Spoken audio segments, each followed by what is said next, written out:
think it's safe to say, if you're a man, you ought to want to be a leader. Definitely, if you're a Christian and you follow Jesus, I believe the Spirit of God provokes you to lead. Now, just because of, men and who they are, regardless of whether they're a Christian or not, a lot of them desire to be a man. But I believe they desire to be a leader as a man, or they want to lead, or they want to have power over somebody. Let's put it that way. The male figure within the world, for the most part, wants to have lordship and domination over others. Okay, there's varying degrees of that, obviously, but again, personally, I believe, and I think it's safe to say that within God's kingdom, He would have the male men be leaders. Okay. Now, in the Word of God, amongst the disciples, the 12 that we know of that followed Christ most closely, okay, this was something that came up as a debate more than once. Okay, in the Gospels, we have multiple occasions where it's recorded that there was a dispute among them about who would be the greatest in the kingdom. Okay, this is typical when you get a group of males together and they stay together and they're always doing life together, that kind of a thing. There's this measuring amongst themselves: who's the best, who's the greatest, who's the strongest, who's the smartest, right? It's for me, it's very familiar, having been in the military and being in the infantry, and being in a infantry platoon and having deployed, and then being in other jobs. I worked on an oil rig, and your crew is, typically it's mostly men. And now I'm a police officer and I'm a member of a SWAT team, so that is, you always get these alpha males battling and kind of, jockeying with each other about who's the greatest, and a lot of times it's tongue in cheek and it's fun and games, and there should be that kind of friction there. On a team, it helps each other get better and get better, as iron sharpens iron, the word says, so one man sharpens the countenance of his brother. So that's a good thing, okay? And so this is very natural when you get a group of guys together, that kind of thing. And it's not a bad thing, okay? We see this come up in the Gospels, in the story. Now, particularly, I'm going to reference Luke chapter 22, okay, where Luke records the disciples having this debate or a dispute, again, amongst themselves. Who is going to be the greatest? Now, back in Luke chapter 9, there was another example of this. I guess maybe it was him recording it twice. Forgive me, I haven't studied deep enough to tell whether or not it was two different instances. I would imagine this happened all the time. They were always debating amongst themselves. It's a very common thing. Again, we know it's a very common thing within our society, within groups of men here and now, okay? But Jesus, when he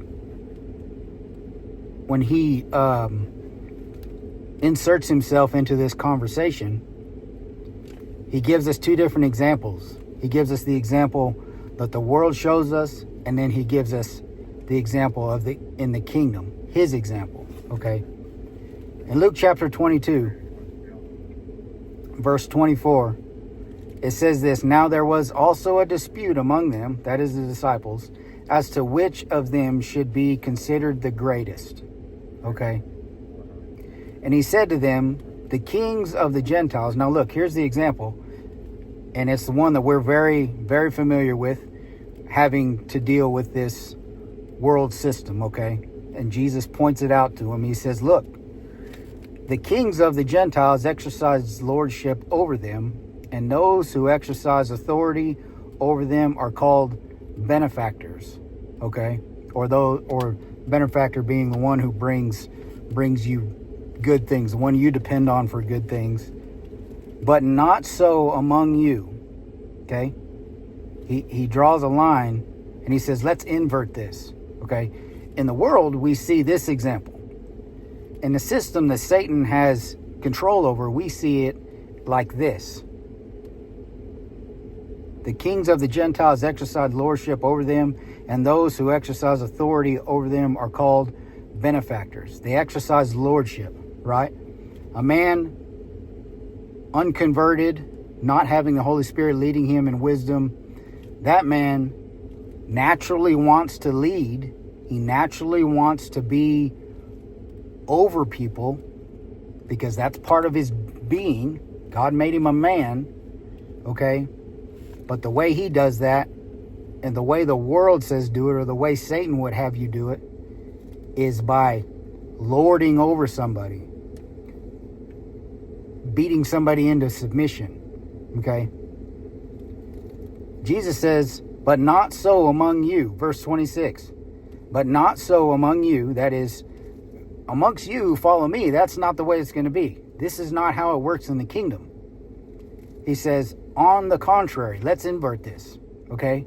On the contrary to the way the world does it, he who is greatest among you, let him be as the younger. In other words, let him be the one who is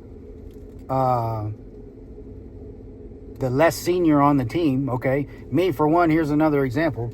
On my SWAT team, I'm one of the youngest senior guys, okay? I'm not the youngest by age, but I'm the youngest to the team, okay? I'm the least senior on the team, so, naturally, I'm the one who sweeps the locker room. I'm the one who tidies it up. I take the trash out, that kind of thing. I take care of our Bearcat, make sure things are up and going, all right?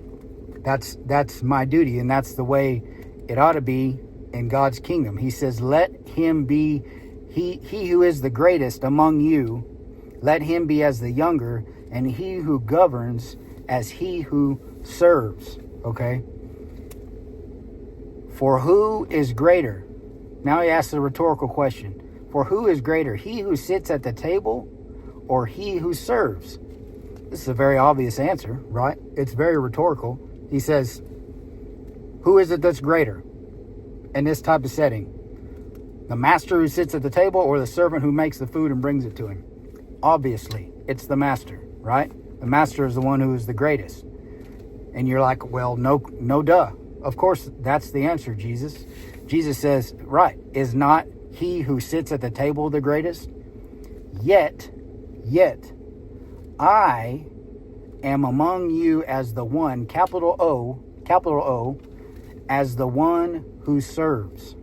In other words, me being God in the flesh, again, remember, he's talking to these guys who have been walking with him for 3 years now. He's about to go to the cross within maybe hours, okay? You know I am God in the flesh, yet I have come to you serving you.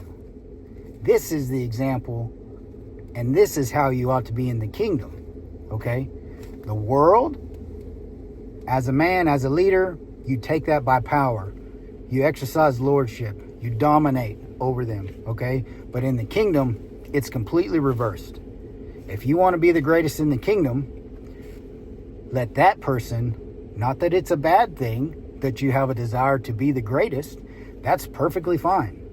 But in the kingdom, if this is what you want to do, then you make yourself as the younger, you make yourself as the one who serves, and you serve everyone around you, okay? This is probably the single hardest thing in my life as a man. Now, I wouldn't even say as a man, just as a human. My flesh is so wretched, okay, and sin cursed, that subconsciously I put myself before others. I want to be a leader naturally. God made me a man. I want to be a leader. I have a desire to be a leader, okay? Now, let's look at all the different aspects in my life that I desire to be, or that I should be a leader. I have a wife, I should lead her as a godly husband. I have kids, I should lead them as a godly father. I'm a member of a church, and I am a teacher in my church, and not just amongst my brethren, okay?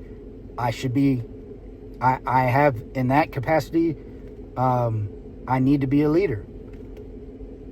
I'm a police officer. Amongst the citizens of the city, I should be a leader. On my SWAT team, I desire to be a leader.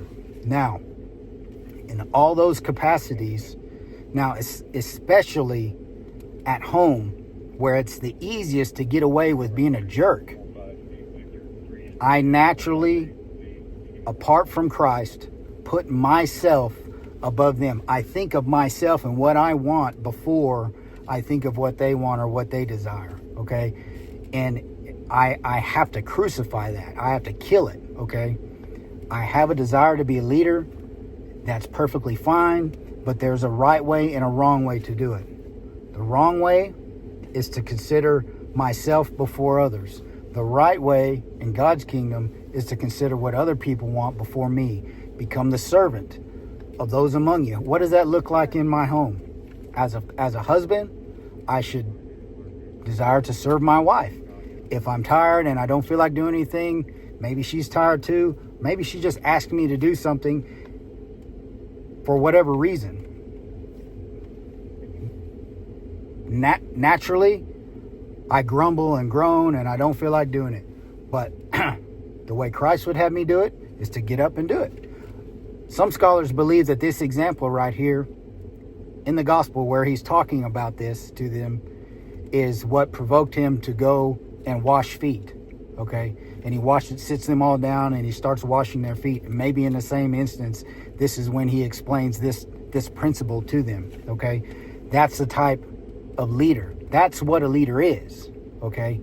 A servant. Somebody who's willing to serve, thinks of others before himself, okay? Not thinks of himself less, just thinks of others more, okay? What does that look like as a father?